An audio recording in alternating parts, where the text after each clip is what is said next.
What's up, everybody? This is the Helpful Hacker here. Today, we're going to be going over the Intro to Defensive Security room from TryHackMe.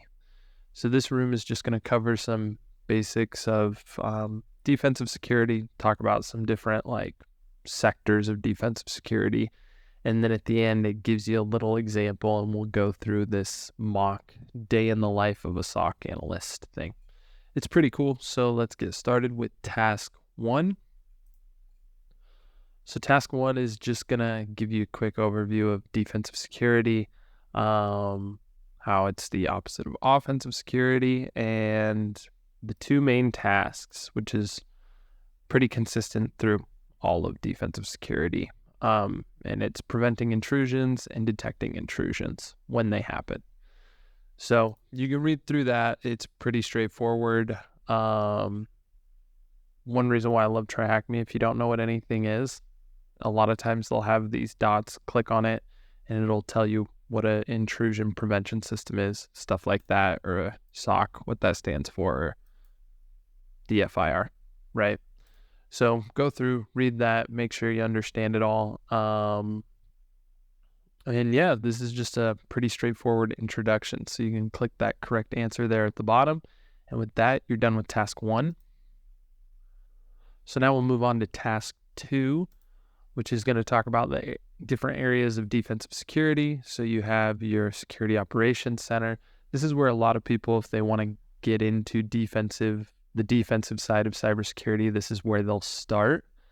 And basically what SOC analysts or what the security operation center does is they monitor systems and networks to detect malicious activity. So you can read through that. Being a SOC analyst, and we have another section that's like a day in the life of a SOC analyst, so you'll kind of see what that looks like. But you're mostly looking at a dashboard and then following up on notifications to determine whether or not malicious activity is occurring. Then there's threat intelligence. This is just, gathering data basically about potential threats. And then using it to your advantage more often than not to, prep systems or networks against those potential threats that you've gathered data on.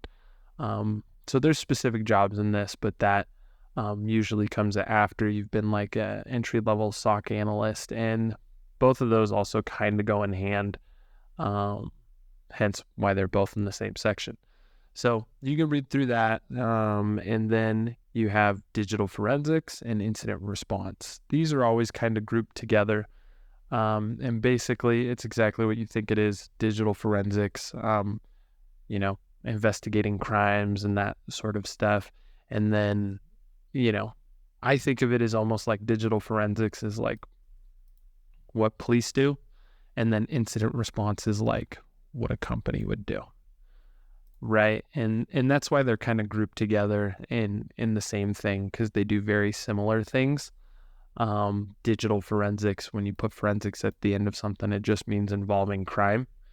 Whereas incident response isn't necessarily a crime, right? Like you could have a user do something that causes a problem for, a company or an application or a system, and then you have an incident response plan to recover from that. So very similar, but slightly different. Both are super cool. You can read through that. And then at the end here, we have malware analysis. This is super cool. There's jobs in it. It's usually not an entry-level job. It's usually much later in someone's career. But you go through and you basically just understand malware and what it's doing, what's happening. You break it down, and super cool job. It's a cool thing to do, and the other cool thing about it is it's something you can practice. Just because there's so much malware out there, it's pretty easy to find something and then sink your teeth into it and try and learn how to do malware analysis. So you should be able to read through all those, answer the 3 questions here at the bottom. And with that, you've finished task number 2. Next is task number 3. And this is just going to give you a practical example of defensive security. They're going to do like a day in the life of a SOC analyst. You may want to read through this first. It's going to tell you about, again, SOC analysts and what a SIEM is. Earlier when we were talking about SOC analysts and like how they're staring at a dashboard, that dashboard is usually from a SIEM, which is a security information and event management system. And it basically just, I think of it as a centralized place for logging, and it logs everything. And then if it sees anything unusual, it will alert the analyst. So that's kind of what we're going to go over. So if you come up here, click on View Site, it'll give us this little a day in the life of a junior SOC analyst prompt. So let's go through this. This is a SIEM dashboard, super simplified version, but this is the kind of stuff that you would see. Let's see, inspect the alert and find the malicious IP address from the alerts. Let's see. Oh, wow, look at that. They even light it up for you. Yeah, so right here it says unauthorized connection attempt. So that would be unusual looking. You would take a look at that. And then it wants us to scan the IP address to see if it's malicious. Let's go back and actually steal that IP address real quick.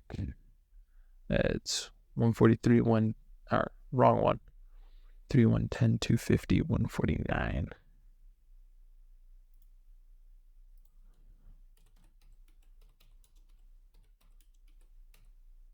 Let's see if I type that in right. Oh man, I'm going to copy that because I feel like I'm going to need it later.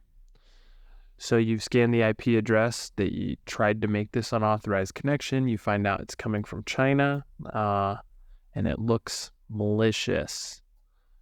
Let's see. So now what do we do? So you report the malicious IP, and then, we need to escalate this event.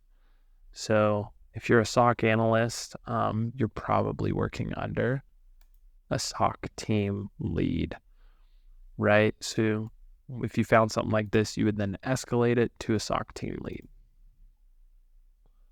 Now let's see. You got the permission to block the malicious IP address, and now you can proceed and implement the block rule. Sweet.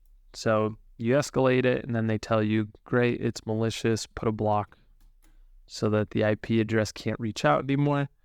And then you block the IP address. And if you click through all that, make sure to read everything when you do. I just kind of skimmed over it for time's sake. But once you've done all that, you can copy that. That's your flag. Paste it in there. Hit the correct answer. And once you've done all that, you finish task 3. Now that you have a little understanding on defensive security, what it's all about, and some different parts of it, you got to check out the Careers in Cyber room from TryHackMe. It's a super cool room. They're going to talk about different cybersecurity careers, and then at the end, they have you take this fun little quiz that kind of tells you what career you might fit best into. It's a good room. You should check it out. I have a walkthrough video of it. You can check that out on my channel, or you can just click on the link on your screen. If you found this video useful or helpful at all, give it a like and subscribe. If you've done task 1, 2, and 3, you've finished the intro to defensive security room from TryHackMe.